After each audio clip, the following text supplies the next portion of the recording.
Imagine एक ऐसी country जिसने वर्ल्ड वॉर वन में अपनी लगभग वन फोर्थ पॉपुलेशन खो दी थी, जिसकी लगातार 78 दिन तक बॉम्बिंग की जाती है नेटो कंट्रीज के द्वारा। यहाँ तक कि 2008 में देश का विभाजन तक हो जाता है कोसोवो को लेकर। लेकिन इतना सब होने के बावजूद ये कंट्री अपनी पॉलिटिकल आइडेंटिटी और सोवर्निटी को लेकर आज भी अपने स्टांस पर टिकी हुई है। मैं बात कर रहा हूँ रिपब्लिक ऑफ सर्बिया की। देखिए, सर्बिया साइज और पॉपुलेशन में तो काफी छोटा देश है, लेकिन फॉरेन पॉलिसी के स्टांस में काफी फर्म और क्लियर है। वैसे अगर आपको मैं मैप में लोकेशन दिखाऊं सर्बिया की, तो भारत से अगर हम नॉर्थ वेस्ट की तरफ देखें या ट्रेवल करें तो पहले हम यूरोप कॉन्टिनेंट में पहुंचते हैं। यूरोप के अंदर साउथ ईस्टर्न यूरोप में पड़ता है बाल्कन रीजन, और इसी बाल्कन रीजन की कंट्रीज में से सबसे इम्पोर्टेंट कंट्री है सर्बिया। सो आज हम सर्बिया के बारे में काफी इंटरेस्टिंग बातें जानेंगे और साथ ही हम डिस्कस करेंगे सर्बिया की जियोपॉलिटिकल इंपॉर्टेंस, दुनिया के लिए भी और भारत के लिए तो करेंगे ही। बट बिफोर वी बिगिन, अगर आप जियोपॉलिटिक्स में थोड़ा बहुत भी इंटरेस्ट रखते हैं तो आप चैनल को सब्सक्राइब करके हमारी इस छोटी सी कम्युनिटी का हिस्सा जरूर बनिएगा। एनीवे, हम बेसिक इन्फॉर्मेशन से शुरू करते हैं। तो सर्बिया का टोटल एरिया 88,499 स्क्वायर किलोमीटर है। ऑफ कोर्स इसमें हम कोसोवो को भी इंक्लूड करके बात कर रहे हैं, क्योंकि भारत कोसोवो को सर्बिया का ही पार्ट मानता है। वैसे आगे हम कोसोवो का इशू भी पूरी डिटेल में देखेंगे और समझेंगे। खैर, सर्बिया का टोटल एरिया अगर हम इंडिया से कंपेयर करें समझने के लिए, तो इसका सबसे क्लोज मैच होता है आई थिंक बिहार से। बिहार का एरिया भी कुछ 90,000 स्क्वायर किलोमीटर के आसपास ही है। खैर, साइज के हिसाब से तो सर्बिया बिहार के लगभग बराबर ही है, लेकिन पॉपुलेशन का गैप बहुत बड़ा है। जहां सर्बिया की पॉपुलेशन करीब 6.6 मिलियन है, वहीं बिहार की पॉपुलेशन 100 मिलियन से भी ज्यादा है। खैर, सर्बिया के लिए यहीं से बात इंटरेस्टिंग हो जाती है। आई मीन, साइज और पॉपुलेशन में छोटा होने के बावजूद सर्बिया की जियोपॉलिटिकल इंपॉर्टेंस काफी ज्यादा है। जैसा कि मैंने बताया, ये साउथ ईस्ट यूरोप के बाल्कन्स रीजन के सेंटर के पास लोकेटेड है, और यही लोकेशन इसे स्ट्रेटेजिकली इंपॉर्टेंट भी बनाती है। कैसे? तो सर देखिए, सर्बिया की कैपिटल है बेलग्रेड, एंड ये बेलग्रेड दो मेजर रिवर्स सावा और डेन्यूब, ये इन दोनों के कॉन्फ्लुएंस पर बसी हुई है। ये नदियां सदियों से ट्रेड, आर्मीज और इकोनॉमिक मूवमेंट का मेजर रूट्स रही हैं। एंड सर्बिया उन कॉरिडोर्स को भी कंट्रोल करता है जो वेस्टर्न यूरोप को ब्लैक सी, ईस्टर्न यूरोप और मिडिल ईस्ट के रास्तों से जोड़ते हैं। अब अगर हम देखें तो आज की सिचुएशन में जब सप्लाई चेन्स काफी फ्रेजाइल हो चुकी हैं और एनर्जी रूट्स इतने सेंसिटिव बन गए हैं, तब ऐसी लोकेशन किसी भी कंट्री को ऑटोमेटिकली एक स्ट्रेटेजिक एज दे ही देती है। लेकिन ऐसा भी नहीं है कि सर्बिया की जियोपॉलिटिकल इंपॉर्टेंस सिर्फ इस लोकेशन से शुरू होती है। अगर आप हिस्ट्री उठाकर देखेंगे तो मिडिवल पीरियड में सर्बिया एक मजबूत और ऑर्गेनाइज्ड किंगडम था। उस वक्त बाल्कन्स पर एक बड़ी इंपीरियल पावर का प्रेशर था, एंड उस पावर का नाम था ऑटोमन एम्पायर, जो कि टर्की से लेकर मिडिल ईस्ट, नॉर्थ अफ्रीका और ईस्टर्न यूरोप तक फैल चुका था। ना, ऑटोमन एम्पायर की सेना को दुनिया की सबसे डिसिप्लिन्ड और पावरफुल आर्मीज में गिना जाता था।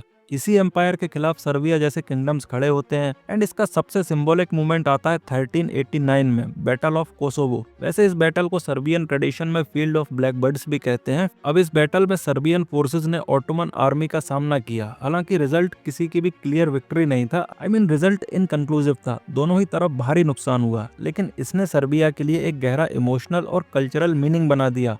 सेक्रीफाइस, लॉयल्टी और रेजिस्टेंट का अल्टीमेट सिंबल बन गया ये वॉर। आज भी सर्बियन फोक सॉन्ग्स, पोएम्स और स्टोरीज में इस बैटल का जिक्र होता है। आप बिल्कुल वैसे ही समझ सकते हैं जैसे हम भारतीयों के लिए हल्दी घाटी का युद्ध है, वैसे ही सर्बियन लोगों के लिए ये बैटल इंपॉर्टेंट हिस्टोरिक इवेंट है। खैर, इस बैटल के बाद धीरे धीरे सर्बिया पर ऑटोमन एम्पायर का कंट्रोल आ जाता है, एंड सर्बिया कई सदियों तक ऑटोमन रूल के अंडर रहता है। लेकिन फिर भी रेजिस्टेंस पूरी तरह कभी खत्म नहीं होता। रिबेलियंस, अपराइजिंग्स और कल्चरल रेजिस्टेंस धीरे धीरे चलता रहता है। फिर आता है 19th सेंचुरी, और 19th सेंचुरी के स्टार्ट में सर्बिया ने ऑर्गेनाइज्ड रिवोल्ट्स के थ्रू ऑटोमन कंट्रोल को सीरियसली चैलेंज करना स्टार्ट कर दिया। और फाइनली सेकंड सर्बियन अपराइजिंग के बाद ऑटोमन एम्पायर के साथ अनरिटन एग्रीमेंट किया जाता है, and Serbia principality of Serbia बन जाता है वैसल स्टेट के रूप में। अब ये वैसल स्टेट क्या होता है? तो सर, वैसल स्टेट का मतलब होता है एक ऐसा देश या राज्य जो नॉमिनली अपना इंडिपेंडेंट होता है, उसका अपना फ्लैग, अपना नाम, अपनी सरकार होती है और लोकल डिसीजंस लेने की परमिशन भी होती है, लेकिन असल में वो किसी बड़े पावरफुल देश या एम्पायर के कंट्रोल में होता है। वैसल स्टेट को अपनी फॉरेन पॉलिसी, मिलिट्री डिसीजंस या इंपॉर्टेंट इकोनॉमिक चीजों में बड़े देश की मर्जी माननी पड़ती है। बदले में वैसल स्टेट को प्रोटेक्शन, इकोनॉमिक हेल्प या कुछ ऑटोनॉमी मिलती है। यानी प्रॉपर गुलाम नहीं कहते, लेकिन पपेट या डिपेंडेंट अलाय के बहुत करीब होता है। आज के टाइम में अगर आप एग्जाम्पल देखेंगे तो पाकिस्तान ऑलमोस्ट वैसल स्टेट का एग्जाम्पल बन चुका है। ऑलराइट, तो सर्बिया उस टाइम ईयरली ट्रिब्यूट देता था ऑटोमन को, और ज्यादातर एरियाज एरियाज में इंडिपेंडेंट था। ऑटोमन ट्रूप से ज्यादा इंटरफेयर नहीं करते थे, सर्बिया अपने इंटरनल गवर्नेंस खुद संभालता था। इसके बाद फुल इंडिपेंडेंस मिलती है 1878 में और सर्बिया बाल्कन्स का दूसरा इंडिपेंडेंट स्टेट बन जाता है ग्रीस के बाद। लेकिन ये स्टेबिलिटी ज्यादा देर तक चलती नहीं है। 20वीं सदी की शुरुआत में वर्ल्ड वॉर्स ने सर्बिया को अपनी लपेट में ले लिया। वर्ल्ड वॉर 1 में सर्बिया फ्रंट लाइन पर था और इस वॉर में अपनी लगभग 25% पॉपुलेशन खो देता है। ये मॉडर्न हिस्ट्री के सबसे बड़े डेमोग्राफिक लॉसेस में से एक माना जाता है। सोचिए, हर 4 में से एक इंसान खोने के बाद भी सर्बिया फाइट करता रहता है एंड इसी वजह से उसे the ally that would not quit कहा जाता है।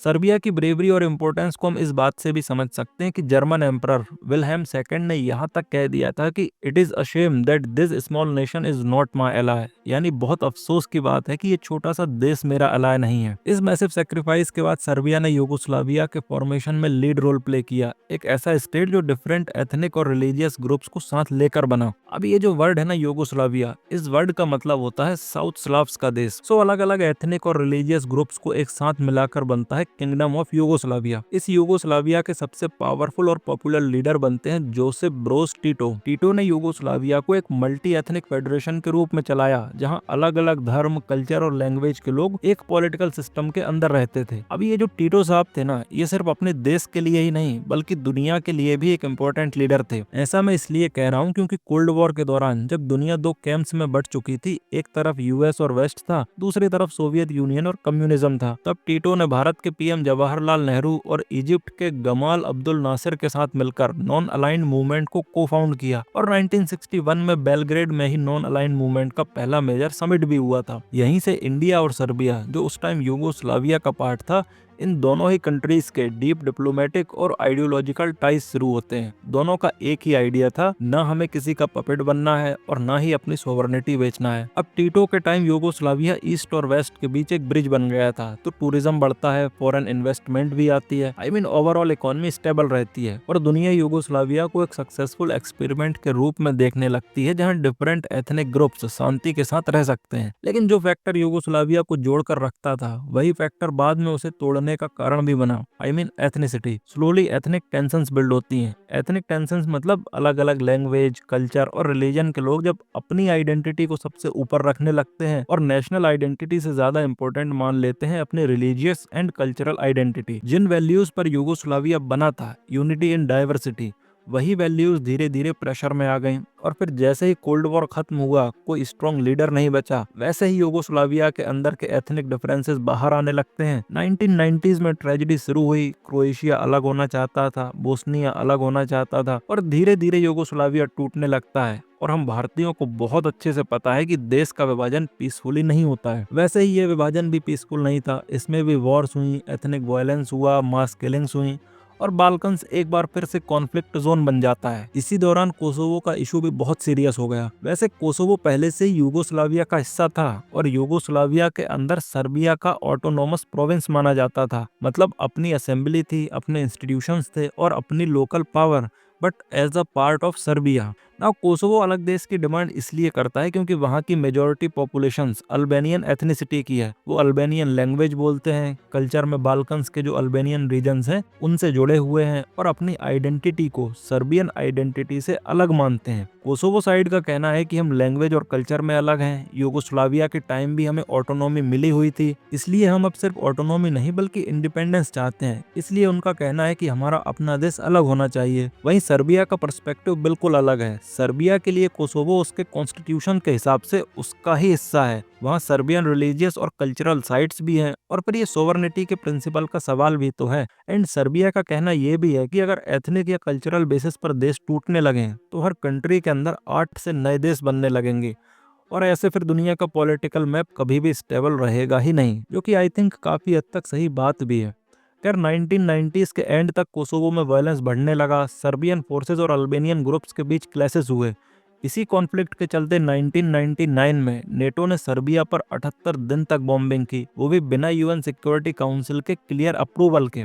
देन 2008 में कोसोवो ने यूनिलैटरल इंडिपेंडेंस डिक्लेयर कर दी, बट जैसा मैंने पहले कहा कि सर्बिया ने इसे कभी एक्सेप्ट नहीं किया और आज भी सर्बिया के ऑफिशियल स्टांस के हिसाब से कोसोवो सर्बिया का ही हिस्सा है। बात करें इंडिया के स्टांस की, तो इंडिया ने कोसोवो को कभी रिकॉग्नाइज नहीं किया, क्योंकि इंडिया का मानना है जैसे कश्मीर इंडिया का इंटरनल मैटर है, वैसे ही कोसोवो सर्बिया का इंटरनल मैटर है, और सर्बिया भी कश्मीर इशू पर इंडिया के स्टांस को सपोर्ट करता है। तो दोनों ही देश म्यूचुअली एक दूसरे की सॉवरेनिटी को सपोर्ट करते हैं। खैर, ये तो हुई हिस्ट्री की बात।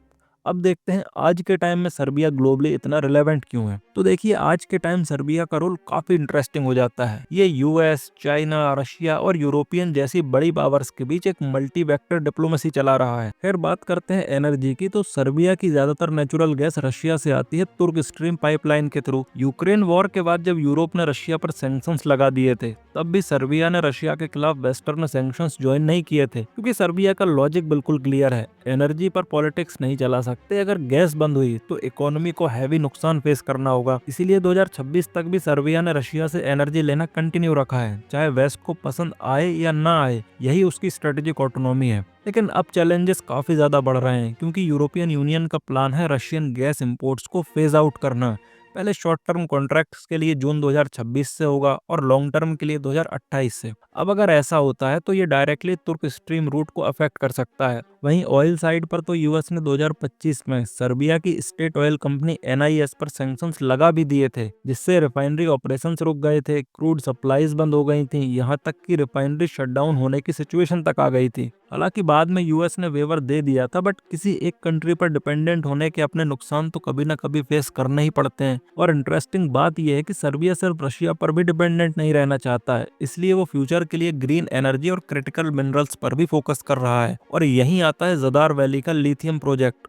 एक्सपर्ट्स के हिसाब से ये यूरोप के सबसे बड़े लिथियम रिजर्व्स में से एक हो सकते हैं। एंड वी ऑल नो कि लिथियम का मतलब है batteries, electric vehicles, clean energy, यानी फ्यूचर की इकोनॉमी। अगर ये प्रोजेक्ट चलता तो सर्बिया यूरोप के ईवी रिवोल्यूशन का सेंटर बन सकता था और चाइना पर बैटरी डिपेंडेंस कम हो सकती थी। लेकिन ये प्रोजेक्ट अभी रोक दिया गया है एंड ये काफी कॉम्प्लिकेटेड है। एनवायरमेंटल प्रोटेस्ट बहुत स्ट्रॉन्ग हैं। 2022 में गवर्नमेंट ने प्रोजेक्ट रोक दिया था प्रोटेस्ट के बाद। फिर 2024 में कोर्ट ने रिवाइव किया, लेकिन 2025 में प्रोटेस्ट और अपोजिशन से रियो टिंटो, ये वो कंपनी है जिसने ये माइनिंग प्रोजेक्ट लिया था, इसने इसे टेम्पररली ऑन होल्ड कर दिया है। साथ ही चाइना ने बेल्ट एंड रोड इनिशिएटिव के अंडर सर्बिया में बिलियंस ऑफ डॉलर्स इन्वेस्ट किए हैं। जैसे for example Belgrade to Budapest high speed rail project है, जो कि हंगरी तक जाती है, और ये अपने आप में एक मल्टी बिलियन प्रोजेक्ट है। मल्टीपल हाईवेज हैं। इसके अलावा भी कई प्रोजेक्ट्स हैं जो कि चाइना बिल्ड कर रहा है। अब सर्बिया में चाइना का इंटरेस्ट इसलिए ज्यादा है क्योंकि चाइना के लिए सर्बिया एक स्ट्रेटेजिक बाल्कन फुटहोल्ड है,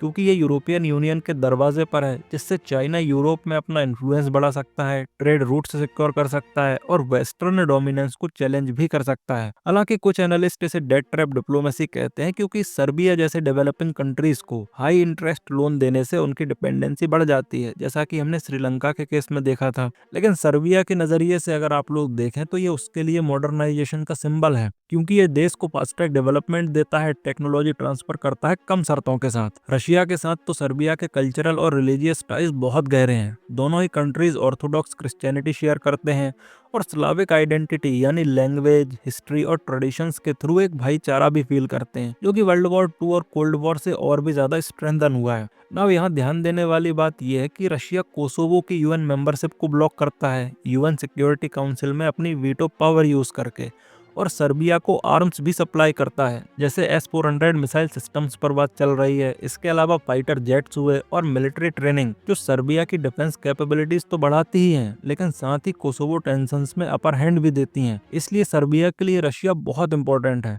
तो फाइनली बात करते हैं भारत के लिए सर्बिया की इंपॉर्टेंस की और फिर वीडियो को खत्म करते हैं। जैसा कि मैं पहले ही बता चुका हूं कि इंडिया सर्बिया रिलेशनशिप सिर्फ डिप्लोमेसी नहीं बल्कि शेयर्ड हिस्ट्री और डीप म्यूचुअल रिस्पेक्ट पर बेस्ड है। भारत और यूगोस्लाविया नॉन अलाइन मूवमेंट के फाउंडिंग मेंबर्स थे। नेहरू और टीटो सिर्फ पॉलिटिकल पार्टनर्स नहीं थे बल्कि फ्रेंड्स भी थे, और आज भी वो लेगेसी जिंदा है। इंडिया ने कोसोवो के इंडिपेंडेंस को कभी रिकॉग्नाइज नहीं किया, क्योंकि हम टेरिटोरियल इंटीग्रिटी के प्रिंसिपल पर यकीन करते हैं, और सर्बिया कश्मीर इशू पर इंडिया का फुल सपोर्ट करता है और यूएन में इंडिया के स्टांस को बैक भी करता है। न सिर्फ कश्मीर इशू को लेकर बल्कि इंडिया की यूएन सिक्योरिटी काउंसिल में परमानेंट सीट के लिए भी सपोर्ट देता है सर्बिया। ये म्यूचुअल सॉलिडेरिटी दोनों ही कंट्रीज को जियोपॉलिटिकल बेनिफिट्स देती है। अब 2026 में ये रिलेशंस और भी ज्यादा प्रैक्टिकल, इकोनॉमिक और पीपल टू पीपल लेवल पर बढ़ रहे हैं। फॉर एग्जांपल, ट्रेड धीरे धीरे ग्रो कर ही रहा है। एम्बेसी ऑफ इंडिया बेलग्रेड के डेटा के अकॉर्डिंग 2022 में बायलैटरल ट्रेड $326 मिलियन से ज्यादा था, 2023 में बढ़कर $383 मिलियन से ज्यादा हुआ और 2024 में बढ़कर $405 मिलियन तक पहुंच गया है। एंड टारगेट है कि इस बायलैटरल ट्रेड को बढ़ाकर लगभग $1.1 बिलियन किया जाए 2030 तक। इसके अलावा ये और भी कुछ डेटा है, आप चाहें तो वीडियो पॉज करके देख सकते हैं। बट एक इंपॉर्टेंट बात आपको यहाँ थोड़ा ध्यान देकर समझनी होगी। देखो, Republic of Serbia European union के साथ स्टेबलाइजेशन एंड एसोसिएशन एग्रीमेंट यानी SAA के अंडर फ्री ट्रेड एंजॉय करता है। अब ये जो एग्रीमेंट है ना, इसमें यूरोपियन यूनियन मार्केट में सर्बियन ओरिजिन के गुड्स को ड्यूटी फ्री एंट्री या प्रेफरेंशियल एक्सेस मिलता है। प्लस सर्बिया CEFTA यानी central European free trade agreement का भी मेंबर है। ये CEFTA सर्बिया को बाल्कन्स की दूसरी कंट्रीज के साथ ड्यूटी फ्री ट्रेड देता है। अब इसमें हमारा क्या फायदा?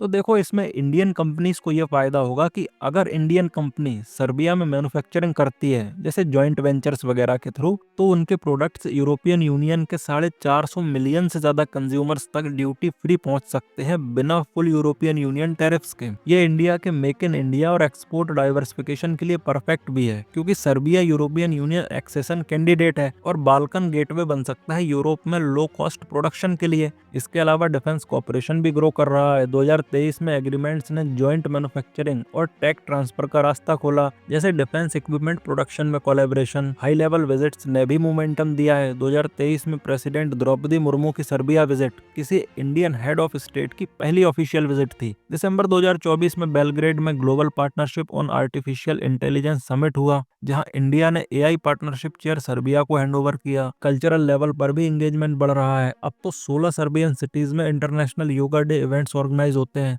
इंडियन ऑथर्स को भी लोकल रिकॉग्निशन मिल रहा है। इकोनॉमी के अलावा स्ट्रेटेजिकली भी सर्बिया इंडिया के लिए बहुत इंपॉर्टेंट है। फॉर एग्जांपल, इंडिया के बिग कनेक्टिविटी विजन्स जैसे IMEC कॉरिडोर है, मतलब India middle east Europe corridor, इसके लिए बाल्कन गेटवे बन सकता है सर्बिया। यानी बाल्कन्स में एक रिलायबल पार्टनर जो कम्प्लीटली वेस्टर्न ब्लॉक का एक्सपेंशन नहीं है। एंड जैसा कि हम लोग ऑलरेडी डिस्कस कर ही चुके हैं कि मल्टीपोलर वर्ल्ड में दोनों कंट्रीज स्ट्रेटेजिक ऑटोनॉमी को वैल्यू करते हैं।